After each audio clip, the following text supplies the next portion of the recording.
Today is World Mental Health Day 2020 and I want to do something a little bit different today from -Cloud9. I want to create a video showing lots of different people, all different walks of life, so we can all talk about mental health together. This year is a little bit different as we're all currently going through a global pandemic, which has definitely had a huge effect on lots of people's mental health. As a lot of you know, -Cloud9 was founded after I found myself struggling with my own mental health, depression, PTSD, and still now every day I struggle with anxiety. 1 in 5 of us will be affected by mental health at some point in our life, and it's very likely that we all know somebody around us who has been affected by their mental health. Hopefully this makes people realise that they're not alone, anyone can struggle, there's no shame in speaking out, and how important it is to reach out.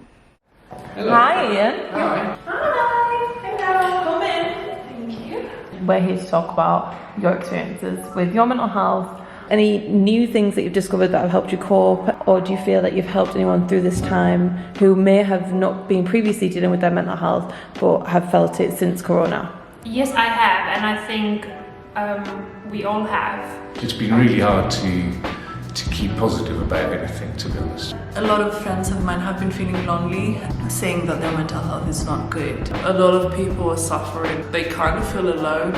I saw myself going down. I didn't want to speak to anyone. I didn't want to talk to anyone. I wasn't sure what I was supposed to do. From a person who was super confident, super positive, all of a sudden I became withdrawn.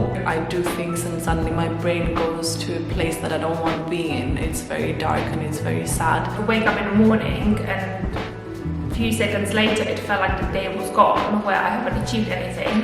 Everything was making me anxious, was making me worried. Part of the reason why the mental health, like suicidal thoughts, started to kick off because I just kind of lost myself in my business and I didn't have a social life. Like, I lost all of my friends. A lot of people fall into the wayside because of the lack of routine, I guess. The temptation is just to stay up really late or not get out of bed or whatever. So I've got to try and keep a routine. Planning your day is really important.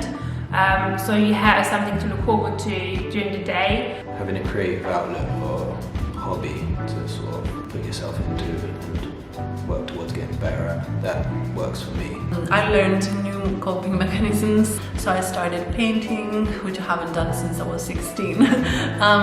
I started learning the piano and learning different artistic ways that I can release my emotions and I can show how I'm feeling through a painting or through music. Have good people around you and make sure those people around you are helping you and you're supporting each other. So having like a support group, I feel like that's really, really great. And if you are unable to speak to anyone in the lockdown because you are locked down by yourself, then definitely speaking to people just on the phone or Zoom or Skype, anything. My girlfriend, she struggles with anxiety. She has for quite a few years. Her method is running. She likes to run, exercise, go to the gym. I can use exercise as a means to release all my emotions. So when I struggle with anorexia, all my emotions fill up my stomach. And I realized that it was affecting my life a lot and it was making chores and tasks very hard for me to do.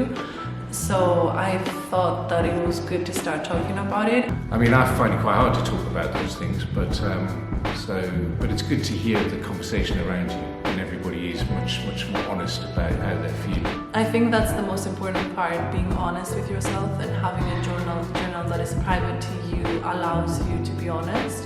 I think it's really important to listen, because I think it's very difficult when you do struggle with mental health to reach out, but you just feel like making that phone call or sending a text is you feel like you do bother them. I've started seeing a therapist and that has helped me a lot because I get 1 hour a week that I can talk about everything that's going on in my head. Sometimes you do need a professional help.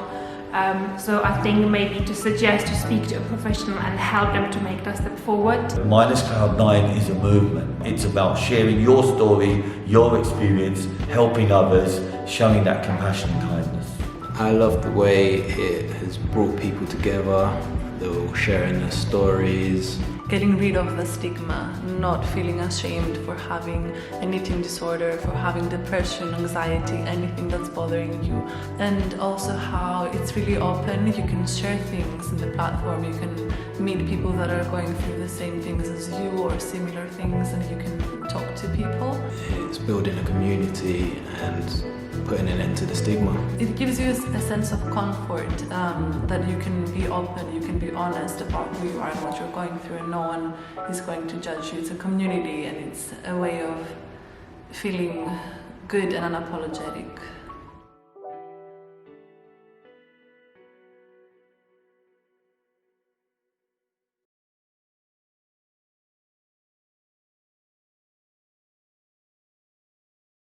Okay.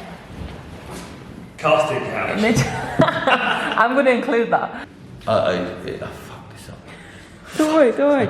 It's going to get You're cut gonna out. edit this bit. So much is going to Alright, get cut I'm out. gonna just. You're going to need to take the cap off, pal.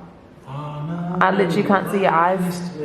It's okay. No, God. It's fine. Don't worry. Don't worry. Put it backwards. Put it backwards. That effect, I was fine. I loved it. No, that's what when I asked myself that, I loved it. I thank you all for supporting me on my mission. I thank you all for... Oh my god, this is terrible. I think I've said everything. I think...